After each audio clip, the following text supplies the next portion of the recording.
Hey, what is up guys? It's your boy Speed here, and today I'm excited to talk about AOI's Ancient Apparition. This is a hero that Tundra nearly used twice in a row to take down Gaiman. In today's video, we're going to be watching the game where Tundra dismantled Gaiman, and I would say in large part due to AOI's Ancient Apparition. This hero actually provides a lot more than I thought, and I will admit guys, I've thought for a while now that AA in his current state is quite bad, but as of watching these two games, my opinion has definitely changed quite a bit. So let's talk about how you guys can use this build to your benefit in your pubs, and let's get into it. Alright, before we get into the main part of the video, I do want to let you guys know that I'm not only posting videos here on YouTube, I also frequently post videos on the website. If you don't know what I'm talking about, almost every single day I'm posting a new video to the GameLeap website. We're going to teach you guys in depth about how to get to the next level. So if you want to become absolutely broken and really take your game to the next level, I'm going to be able to help you, because sometimes the guides on YouTube, there's either not enough of them, they're not specific, or they're just tier lists,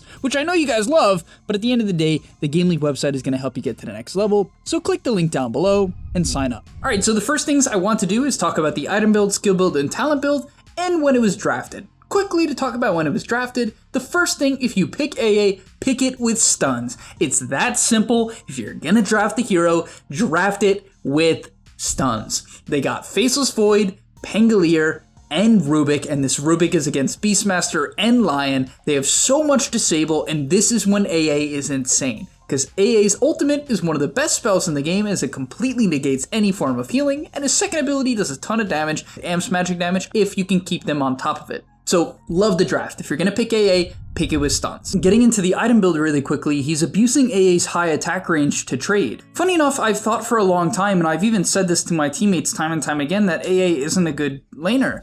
But here's what I'll say about AA. It's a fine laner. It's got decent stats, but most importantly, it has high attack range, and that's what sells the hero. If you buy a ton of stats and you use the high attack range, you can trade okay. You can secure the range creep with Chilling Touch or trade fine with Ice Vortex. It's a fine hero, right? It's okay, it trades all right. From there, he buys a ton of regen. The first item he buys outside of Sentry Wards is a healing salve. Then if he needs another set of tangos, right? So a ton of regen, 2 sets of tangos, a healing salve, blood grenade to, pair with the Ice Vortex.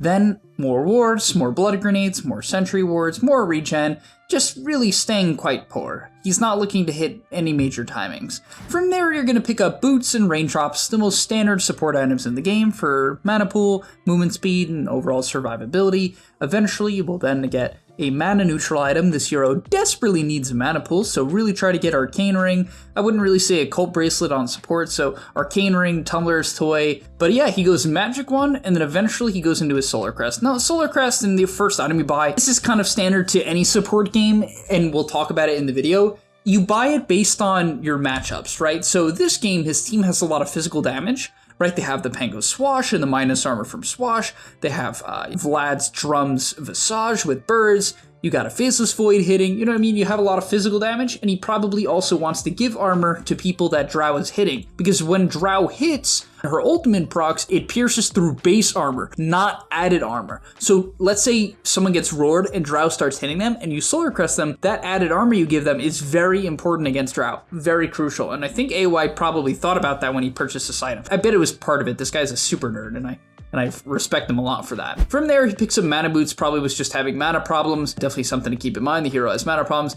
Yeah, he went Grease this game, which I find a little weird. It's not that I hate it. Obviously, he has a clear idea of this game, like a very clear idea, and now that I'm thinking about it, I'm almost certain that he is trying to counter the physical damage of, right, Helm of the Overlord, Drums, and then Drow, but most importantly, giving added armor to his team, because the passive, giving 8 armor when someone falls below 25% HP, and providing just 3 overall armor, is once again very good against Drow. So, do I recommend this build in specific all games? Absolutely not. Is it good this game? Sure, right? Most games, what should you be buying?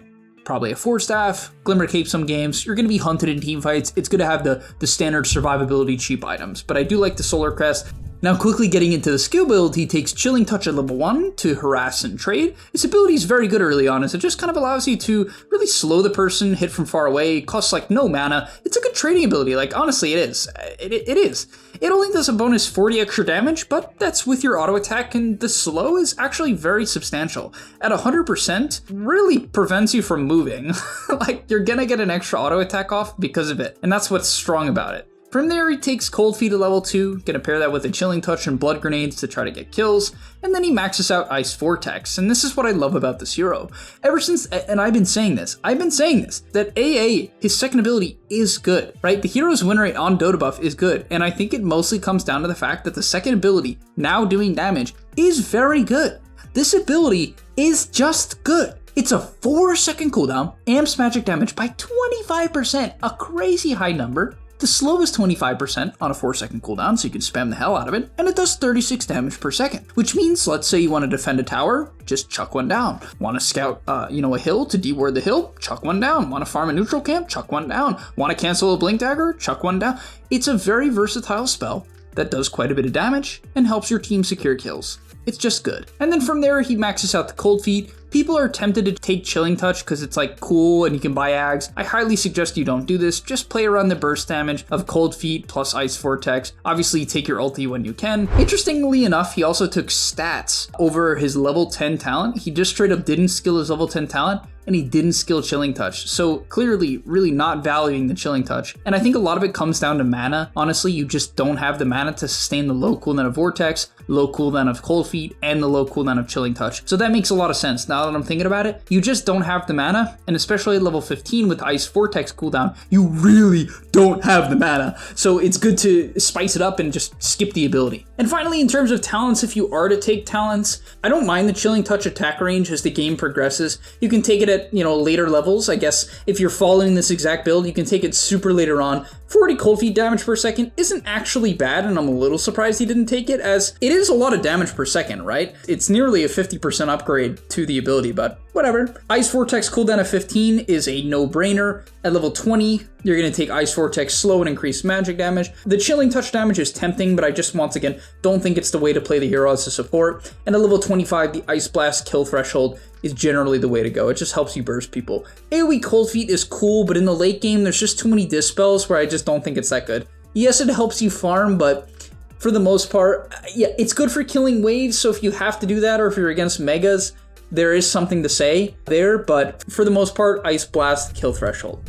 Alright, so getting into the lane, as I said, Chilling Touch at level 1, and you're going to spam this ability almost as much as you can. One of the nice things about Chilling Touch as well is that it doesn't give stick charges, right? The problem with a lot of low cooldown spamming abilities is you feed stick charges, but that's just not the case because it's an attack modifier, so it's a big benefit to the hero as he chips down the Beastmaster just a little bit. From there, he's going to play very defensive. Because you have bad movement speed, bad base damage, and not great armor, you don't want to play up in people's faces, right? You don't want to get stuck in between the offlaner and the position 4 and try to take some, Chad trade. You want to stay back and use your high attack range to hit the enemy position 4, right? Just hitting the lion, using the movement speed slow to hit him again, and hitting him again, and then hitting him again.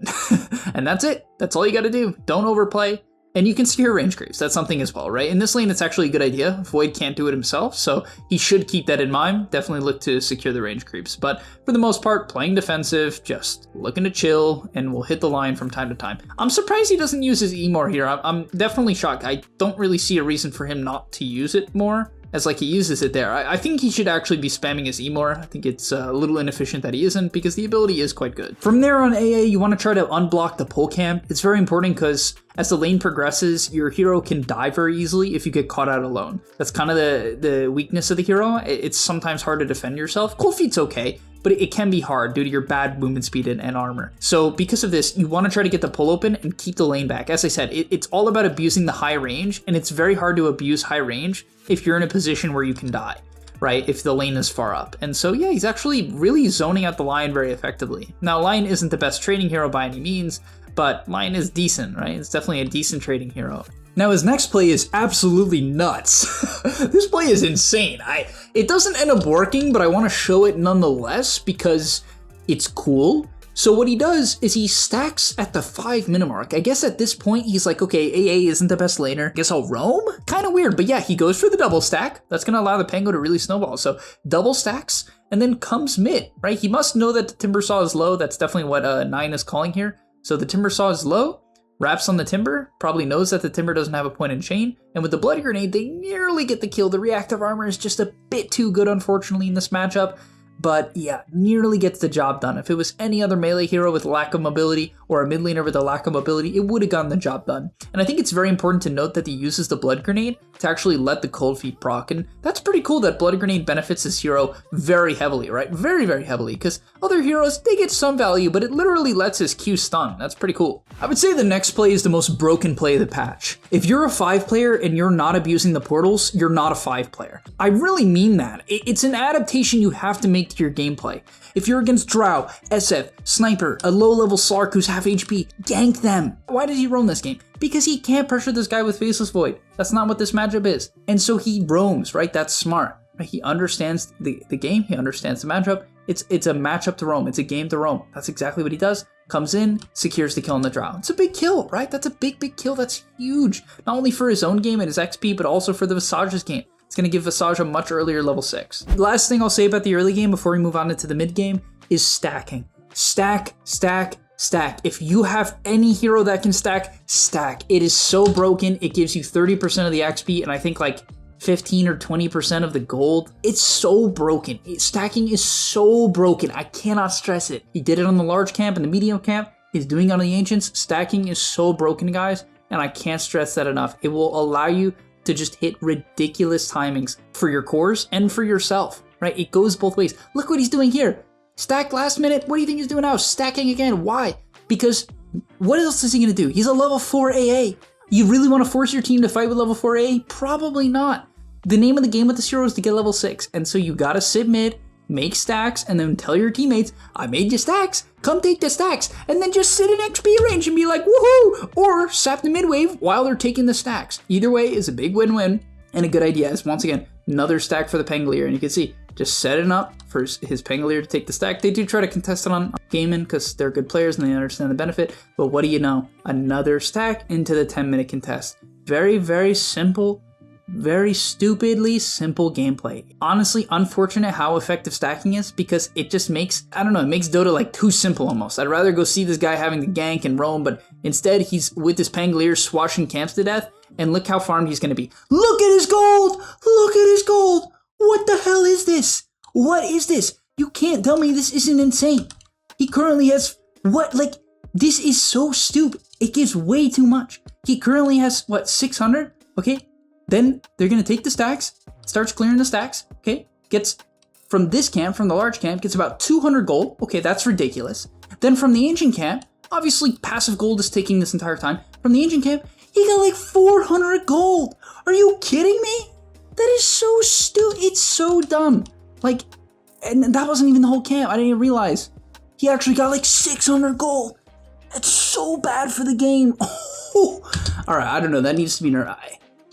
And it's not gonna get nerfed anytime soon. Well, maybe it will be. I don't know. Maybe Ice Frog is more attentive than I am. But I mean, I knew this already. I've definitely known this to some extent. But it's crazy how much that gives him. Just completes a full medallion. So look at his level, guys. He's level 7 and he's rich as hell. Now with AA Blast, it's all about having patience. One of the main things I watched the average pub player make the mistake on is just chucking AA Blast too randomly. Just don't do that if you want to be good at the game. Like, he launches it here because he knows it's going to be followed up by an Impale from Snake King and then a Lift from Snake King. Don't just launch your ult. Please don't just launch it. It's so bad to do that. And yeah, from there, anytime you're playing AA, it's just about smoking with your stuns. Like, honestly, the gameplay is simple, guys. Like, if you want to be an effective support player, don't overcomplicate it. In the lane, pull and spam your E. Then getting into the mid game, stack, contest runes. When you get your ultimate, smoke and play with your stuns. If you do too much, you play bad. Oh, also hit the portal. So there's a lot of stuff to do, actually. But if you do all these things at the right time and effectively, your impact is incredible, right? Your impact is absolutely incredible as a result. So yeah, really, really take advantage of this as once again, smoking up with the Rubik, now coming top, making a play top, back into the triangle. What do you think he's doing? Oh, he's stacking again. I love supporting. Oh my god. Go, you Stow. Is he going to contest the rune? Oh my. Is he gonna roam in and play with his stuns next? I wonder what he's gonna do. Nah, but obviously I'm making it seem way easier than it is, but at the end of the day, like, you can see that there's core tenets that he follows, there's core ideas that he follows, and just steal them, right? Just steal them. That is, oh, they find Quinn in the trees. This is kind of the nice thing about AA. It just allows you to kill heroes like Timber from a very high HP pool. All right, and to end off the video, just looking at the last team fight here, basically the key thing that you want to do is you want to get carried by your team. So if you're a support player, you shouldn't actually have any impact. You should just wait for your cores to carry you. But in all seriousness, just following up the stuns once again, even though he joins this fight late and doesn't really need to have much impact at all, it's important to note that he hit an incredibly good Ice Blast onto the Beastmaster there, and that's the key. Don't get greedy, you don't need to hit it onto 3 or 4 heroes. The biggest benefit of AA is being able to cleanly burst the first person you go on. When you do that in Dota, it has such a profound impact because of the fact that they don't get to get their spells off, and that's how you should think about it. So thank you guys so much for watching, take Philosopher's Stone as your tier 2 neutral item, and I'll see you in the next one. Peace! And that's all, but remember, before you leave, come on, before you tune out, subscribe to the Game Leap website where we are going to help you get to the next rank. If you're stuck, click the link down below, and I'm out. Peace.